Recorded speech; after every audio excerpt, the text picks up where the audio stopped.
Okay, this will be a video on Thomas King's Back of the Turtle, specifically the central narrative concern with ecological catastrophe. So this is a kind of environmental novel that's driven by the central plot point of, the green sweep event in this itinerant ship in the ocean and, the ecological problems of the Athabasca oil sands. Okay, so it's a novel that's close to home for us in Alberta because it's talking about, things that are just north of us, okay, in terms of our economics and industry.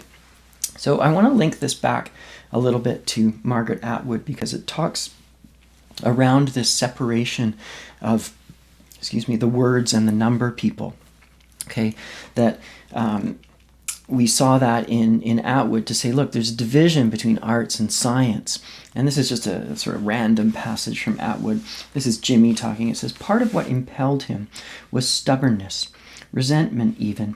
The system had filed him among the rejects, and what he was studying was considered at the decision-making levels, the levels of real power, an archaic waste of time.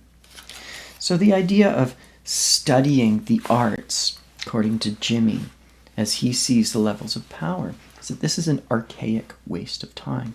Now, we can be very self-deprecating at this moment and say, taking Canadian literature, English 312, is an archaic waste of time. Why are we studying stories?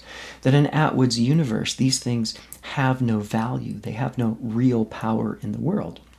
Now, the fact that you're here, I assume, suggests otherwise, that we might still see some remnants. Okay, so these are not absolute distinctions, but it points to, a real division, that exists, that people talk about, are you going to go into arts or science, right?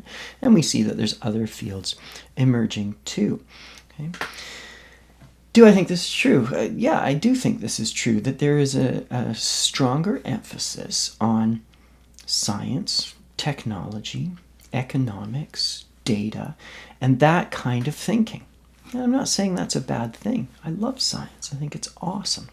At the same time, I think there is a kind of degradation of the arts and humanities in the sense that we don't really have solid functioning art schools and music schools. There's some, but, just a local example, Red Deer College cut its music program a few years back. It's basically gutted its fine arts program. There's just a couple of programs left. So you see these things playing out, right? It's not like there's evil people in the background saying, let's stick it to it's just the way the world's unfolding. But what we have to ask, and what people like Atwood and King are asking, is why is the world unfolding in this way?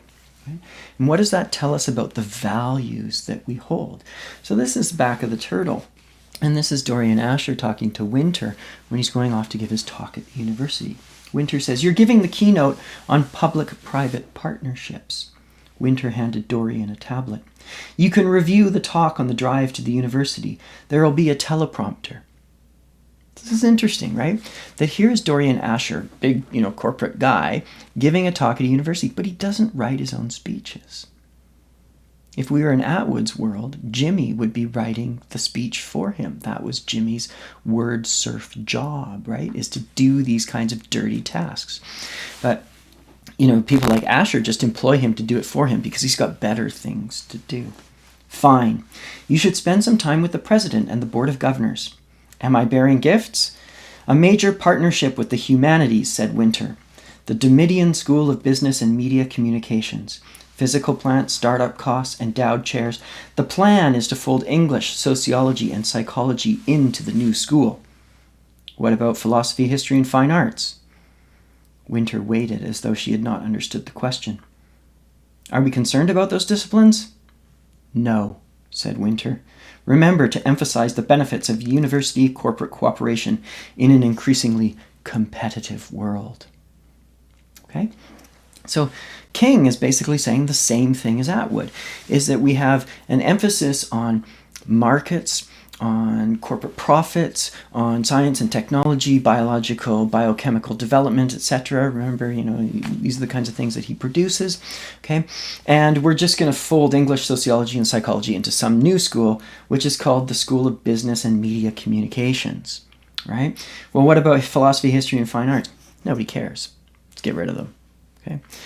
So inherent in this is a value system. What do we value?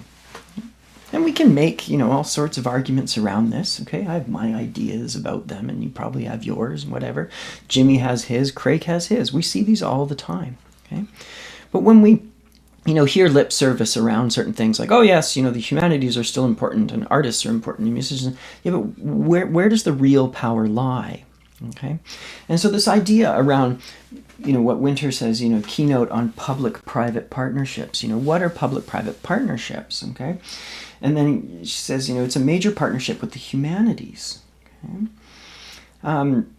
And she says, remember to emphasize the benefits of university corporate cooperation. Well, why is this happening? Okay, what does the public sector have to do with the private sector? What does a university have to do with a corporation? Okay, why are these relationships being established? Who's in it for what? Okay, now it's a very complicated question about big institutions and how they interact, and there's all sorts of arguments around it. But one of the main things is that universities, at least in Canada, are generally speaking publicly funded operations. Taxpayer money funds your tuition, pays my salary. Why are corporations interested in having these public-private partnerships with universities? Well, universities conduct research. Research is expensive to produce. It's usually labor-intensive and time-intensive. Okay? What companies like about this kind of thing is that they can subsidize, help to pay for some of this to get the fringe benefits of patenting, marketing, and profiting off of the university research. Now, whatever you think of that model is up to you, right? Personally, I think there's problems with it. Other people see no problems with it, but it's all caught up in funding and politics, and it's very complicated, messy affair. But King and Atwood clearly are leveling critiques at this, and we need just kind of look at something like Asher's company. It's Domitian, right? And I think King is, having a bit of fun with this because Domitian, it has the idiot, this echo of idiot in the middle of it, which, I don't know if that's intended or not. But it's certainly, I think, making reference back to the Dominion of Canada. Okay, in both senses, or perhaps all senses of that term, the Dominion in the sense of just the geography, the Dominion of Canada, what Canada was known as before Confederation in 1867, but also this idea of dominion in the sense of dominating and having control over things in, if you want, the biblical sense, or just in the non-religious sense of just controlling the land. That one of the great boons of colonial exploration in North America was the abundance of natural resources that people could harvest, to this day. Look at the oil sands up north, which is, an obvious point of discussion for this novel. And so this idea of, public-private partnerships, the idea of corporate-university relations, the idea of words and number people, that these things are based on separation and classification. And this is a modality, if you will, a kind of system of knowledge that it's often seen as a kind of Western European idea of knowledge going back to, it's got a long history, but one of the major thinkers is René Descartes, a French philosopher in the 18th century. He's famous for, the mind-body dualism, that our mind is one thing and our body is another thing, that we have an interior intellectual life, but then we have an exterior physical body, the body-soul dualism, right? And people are saying, after, a long time, saying, this is kind of maybe a bit of a problem, that when we separate the mind and body as two distinct entities, we lose that integrative capacity of understanding the two as together. And I think what King is setting up in this novel is exactly this kind of critique between a kind of separatist, classificatory Western European system of knowledge versus the way that he ends his novel with a kind of vision of integration, that people are returning home to their childhood place of, growing up.